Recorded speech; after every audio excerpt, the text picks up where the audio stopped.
Good morning, Armor Down. Join me on the road to honor. This is the kind of the last piece before Memorial Day. So we're still on the road to honor, and when we get to Memorial Day, that's when we will open our hearts and offer gratitude in a way that's fulfilling and meaningful for us. But on the road to honor, we are going to, and we have, and we will again interact with the hardest of emotions: despair, anger, fear, doubt, worry, rage, vengeance. I'm speaking to you the day after yet another school massacre where elementary school children were gunned down by a person who, um, in their in their being, created a story that somehow justified this kind of thing. And it's not new. It's what we've been dealing with for a while. And there's an aspect to this reality that is just absurd, insane, crazy, inconceivable, irrational, psychotic, absolutely nuts, infuriating. It's all swirling and there's no end in sight, and the past is full of it, and the future seems like it's going to be full of it. And so, where we are on this road is like this tumultuous place. And what are we supposed to do? What are we supposed to freaking do about all this craziness? And the only thing to do is to develop the reservoir of love and compassion and wisdom. And so on the road to honor, you're going to have to confront everything that I just described. Every aspect of darkness, all of your greatest fears, all the things that pull at you, that clamor for your goodwill and that want to just eat it, take it over, and in the language of Star Wars, take you to the dark side.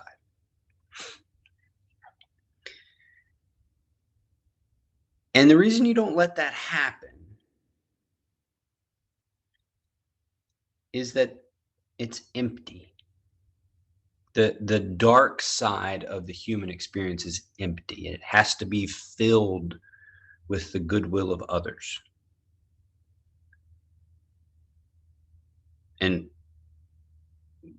when you're empty, the only thing that fills emptiness in that context is the destruction of the goodwill of others, and becomes this false, this fake, this imposter, this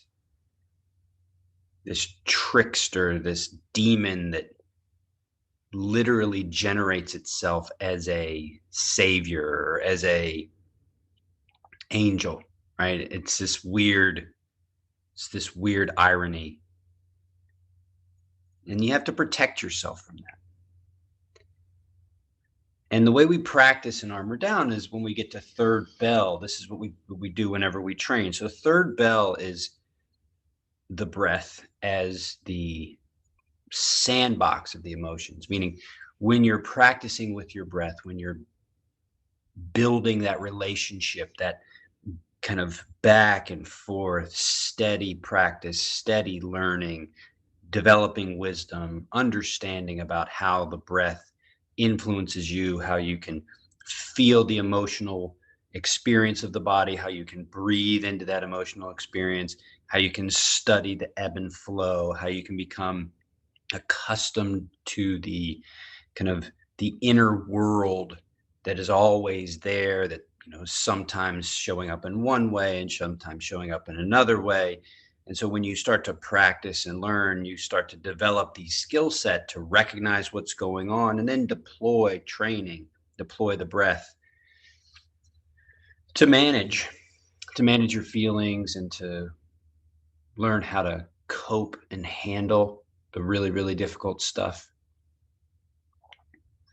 And so much of the difficulty that arises in the context of warriorship and trauma and conflict, so much of that trauma gets wrapped into stories. And when it gets wrapped into stories, those stories can take us in any infinite directions. Combine the stories with the capacity of the digital space, and you essentially can find support for whatever story has taken over. And so what third bell does is third bell gives us this full off ramp, the full off ramp out of the story and into open-heartedness. So the first piece is distinguishing between the present moment and the story. That's bell one. The second is getting into the body. The body is where you live. The body is where the present moment becomes something. The body is where the present moment becomes your life. And then the inner world is third bell. The inner world's third bell because the inner world includes all aspects of the spectrum. Love and its opposite, rage and its opposite, courage and its opposite. It's all in there. And those emotions are all part of the life, all part of life. There's no escaping any of them. Any attempt to escape them is a fool's errand. And so what you're doing in third bell is that you're willing, practicing, preparing for, developing wisdom around, contending with this full spectrum. Okay? That's third bell. And what it does is by engaging with third bell, by engaging with the breath, by engaging with your emotions fully, practicing, preparing, studying, developing the wisdom for going through this stuff. So even in the darkest of moments, you have the capacity to open your heart. Compassion is what we have in times like this. There's nothing stronger. You could argue rage and anger and hatred. It flashes brighter, but it flashes shorter. That's the problem. The problem with rage and anger fundamentally is that it's not sustainable. And if you try to sustain it, you will sustain it. You have to sustain it with the goodwill of others. You essentially have to take. You have to take the goodwill of others. And the second you start doing that, your capacity to open your heart or to get back to a place of open-heartedness decreases and decreases and decreases and decreases, and you become a monster. That's what happens. There are monsters. And so to be bigger than that potential is to be open-hearted. And to be open-hearted is to honor that light within you. And what we do over Memorial Day is we honor that light within us. We honor that light within us as a country. We honor that light within us by sharing that light through gratitude for those that fought the monsters on our behalf. And so we are meeting the monsters. We are meeting the darkness. We are meeting the unknown, right? We are meeting the unknown with our goodwill, right? The warriors met that unknown space. They defended that line on our behalf, gave the ultimate sacrifice. We meet that honor with our gratitude and comes together. So we come together over Memorial Day. And that's what the road to honor is. It's the road to coming together around honoring the fallen with our open-hearted gratitude. That's what sustains us. You got to dig in. You got to dig in. When it gets dark, you got to dig in. Dig in. Dig into the present moment. Dig into the ground beneath you. Dig into the practice. Keep that heart open. Love lasts. That's the thing that lasts. That's what sustains us. That's what's resilient. Compassion doesn't resist suffering, doesn't make a story about why suffering is or should or couldn't, wouldn't be. Compassion recognizes suffering and jumps right in there because compassion comes with the power of goodwill. The full power of love is what stands forth when we willingly accept that the monsters are real. They can take root in us. They will not take root in us because our goodwill burns through them. And it's just a steady burn. It's a steady burn that just keeps burning and burning and growing and expanding. And before you know it, one person's compassion is a community's strength. And a community's strength is not only an inner working of parents and children and neighbors and all that other kind of stuff, but that community then becomes a political expression. And that political expression built fundamentally off of compassion and love moves and expands and grows, right? And it offers. That's the difference. It offers as opposed to takes. That's the big difference. It doesn't need anything. Compassion gives. The darkness, the monster, not only needs your heart, your mind, it needs everything. It cannot exist without taking the goodwill of others. So love gives. It's just what it does. It gives, it offers. It's within you to give. And the more you give, the more you can give. It never stops. The darkness, on the other hand, it takes. It takes and takes and takes and takes, and it never gets full, ever. That's just how it works, right? One gives and never empties. The other takes and takes and takes and never gets full. So you have that choice.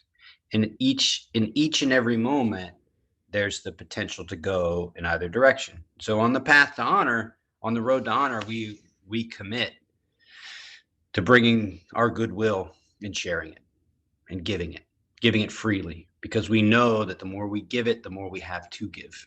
So that's what the road to honor is. And this is essentially the third bell on the road to honor. So I encourage you to really think about what you're fueling yourself with, and prepare to give that full moment of open-heartedness over Memorial Day, over Mindful Memorial Day. All right. So let's train. Let's go through 4 bells and do the practice. Doesn't matter what else is going on. You do the practice.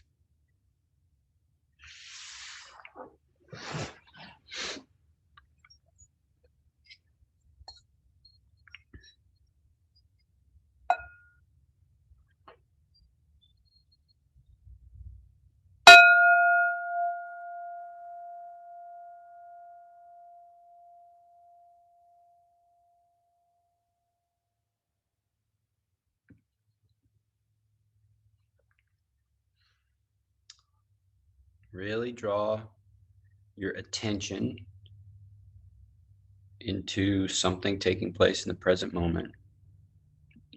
I hear sounds like a truck. Now the truck's gone. Dog barking. Birds.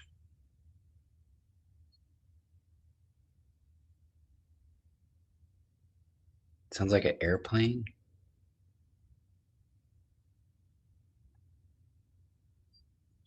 Yeah, airplane.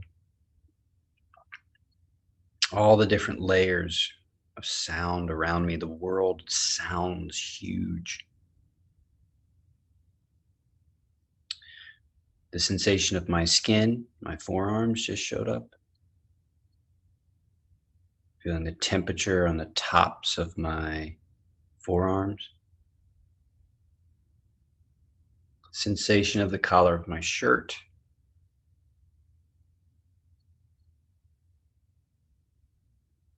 Sensation of my clothing.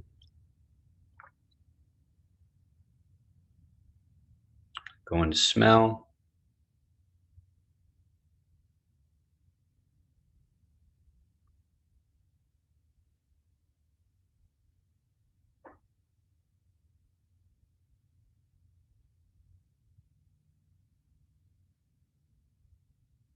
taste in the mouth.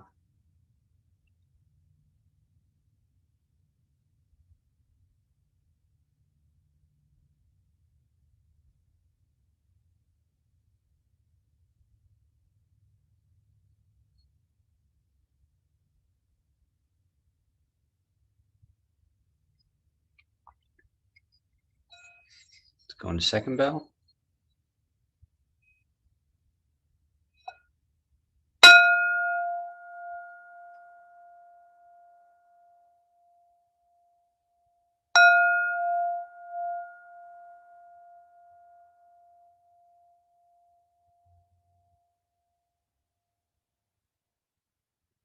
Let's activate the body. So starting with ground, and kind of bouncing my knees a little bit, just feeling some activation in the legs, the buttocks, toes, just kind of activating the legs, shaking the legs, moving the legs, bouncing the knees, and moving into the pelvis, just literally taking the pelvis back and forth, back and forth, back and forth. And that rocking, the rocking in the pelvic region, the rocking in the knees, it's kind of like just letting it go. You just kind of generate the movement and then let the movement slowly make its way through the rest of your body. So let the belly go. So now the belly has a little bit of movement in there. It's very much a reality that our body has holding patterns. Body's an intelligent thing. It's a 13.5 billion year old evolutionary thing. So it's not sitting there as just empty meat, just a sack of meat. It's not that in any way, shape, or form. It's teeming with life, intelligent life. And so just turning it on and starting to feel it through motion. Belly starts to move. As I move my belly, I think of my spine and I think of the soft tissue. So spine is kind of the hard stuff. Soft tissue is the stuff that can be hard, like it can get tense and it can stay tense. But as you create movement, that tension can start to fade and you might start to feel movement, more movement in areas of the body that you didn't feel when you began. Then we'll take it up into the heart space, throat. And I'm really now just imagining my body as a container. Inside the container is a spine. And the container is holding softness. And as the container becomes softer, or as that which is in the container becomes softer, the spine begins to move more freely. And so I'm looking for my whole spine from the base all the way up to the top of my head. So now I'm just going to keep that moving. Let go in the jaw. What if I reach my rear end out? Oh. And that's the thing. The intelligence of the body. It will tell you. Your body will tell you which way to move, which way to shift. If reaching your tailbone back would feel good, if letting your belly out forward would feel good, if leaning forward will feel good. Now you can see how just the lean changes my voice, has a little bit of an impact there. Now my head, I can feel my skin on my face starting to soften. Head, I can actually feel the skin over my skull moving. It's relatively soft. Make the top of the head kind of the driver of the spine. So now the movement's coming from the top down. Let's do about 30 more seconds. Maybe speed it up a little bit. Oh, get the shake.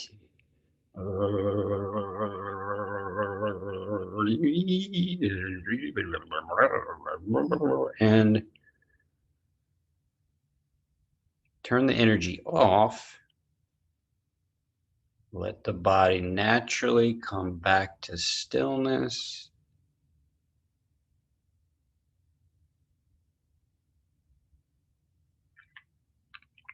And now just feel ground,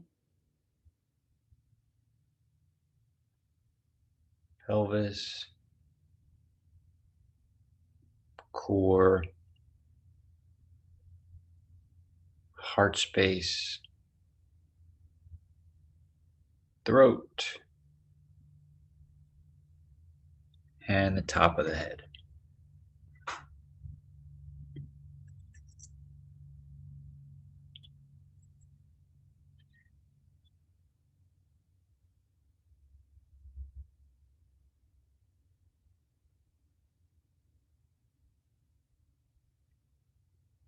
Just sit with how your body feels. Let's move into third bell.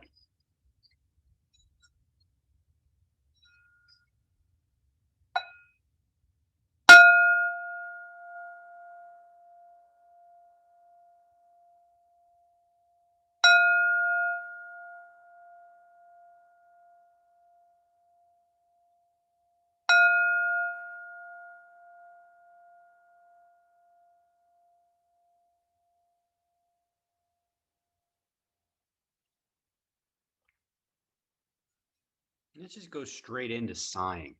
So take a deep breath in and just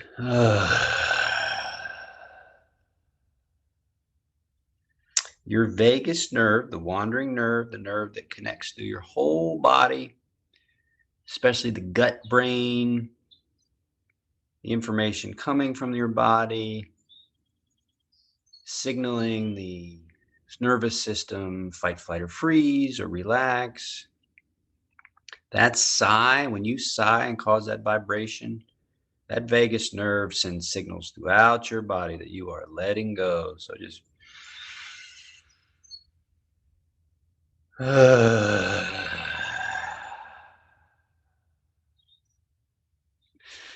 now you're by yourself, right? You're training. You are training. Let go, let go, let go. I remember the first time I was encouraged to breathe with a sigh, to let go. I was like, oh, this is so weird. This is embarrassing. I can't do this. Ah. I kind of feel like I want to cry a little bit.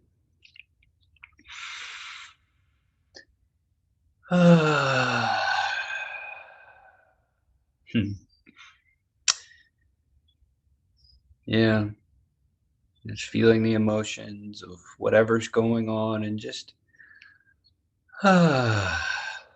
just let go. Let the breath go. It's the inner world. If I know that your breath lets out carbon monoxide, right? So when you inhale, you breathe in oxygen. When you exhale, you let out carbon dioxide, but it's not all that's let go. There's more to it. Just let it go.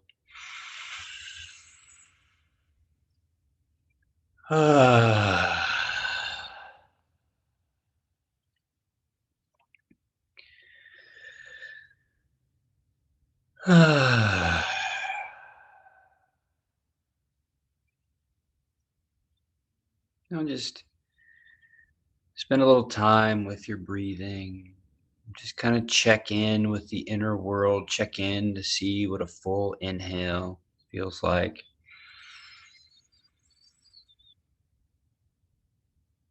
Where does the breath go? What pops, what moves? And then just an easy exhale. Maybe put your arms in different places. take my arms, put them behind me, and do that again. Let go.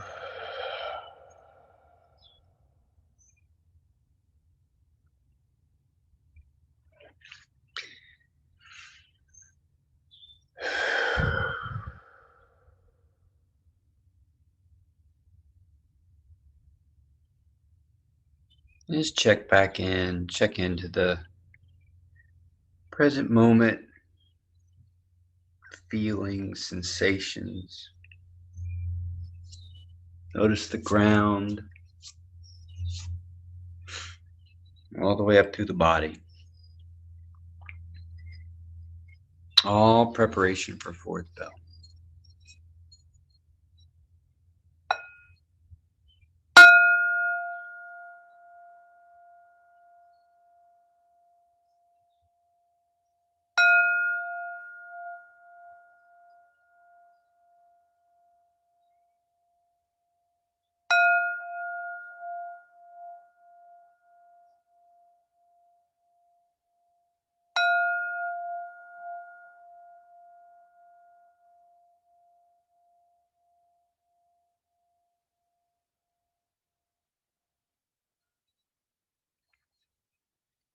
Feel the space of the heart.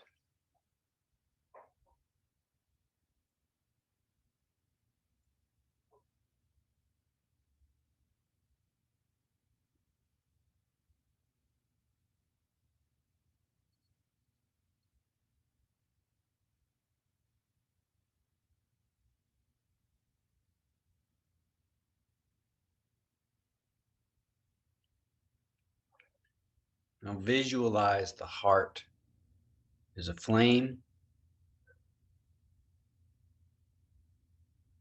Now feed that flame with gratitude.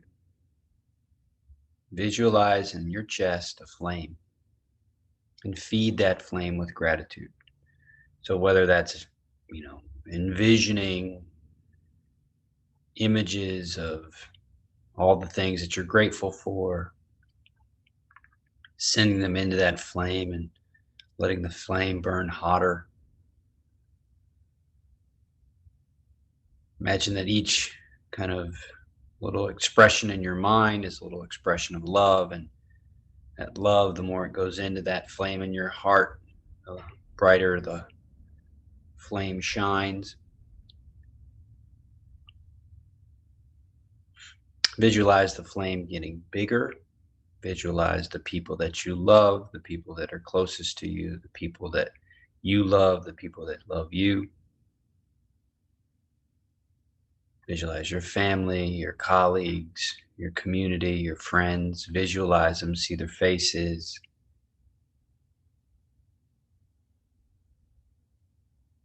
Try to feel the heart, the space of the heart. Put your attention in that space.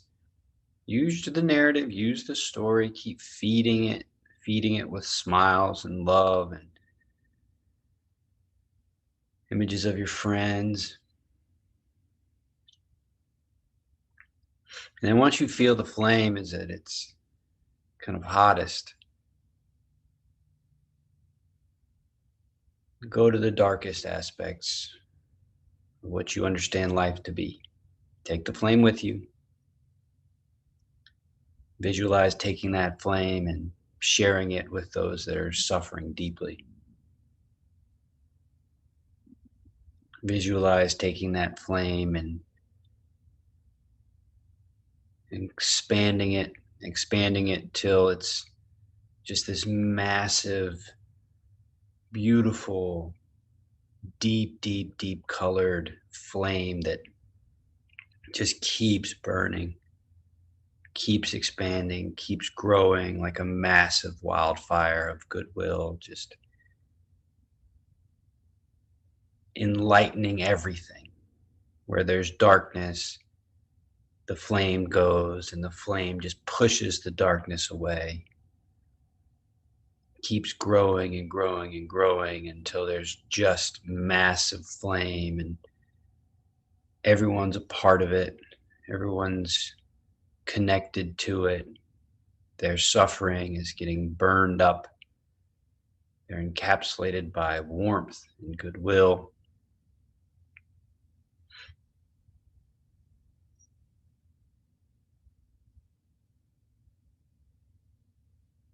Visualize a radiating warmth.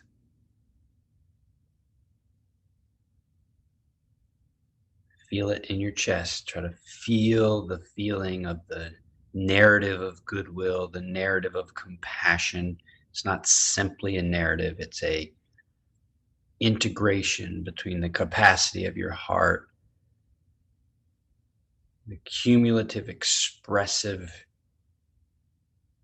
fullness of your love, your compassion. Imagine it connecting with other people so that you, right now, in this moment, are connected to all the forces of good, all the forces of courage, all the forces of resilience.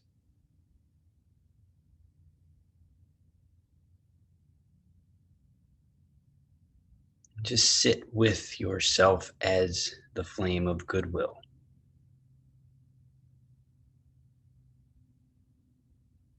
a never ending source of giving, of patience, love.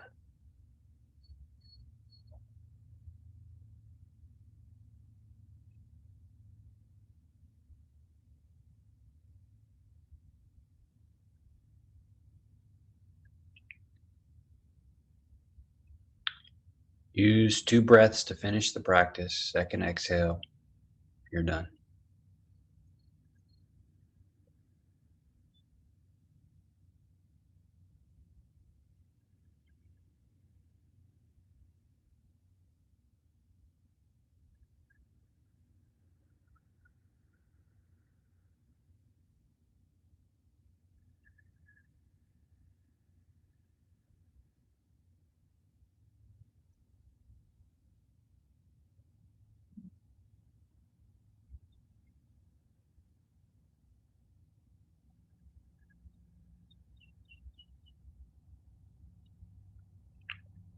Hmm.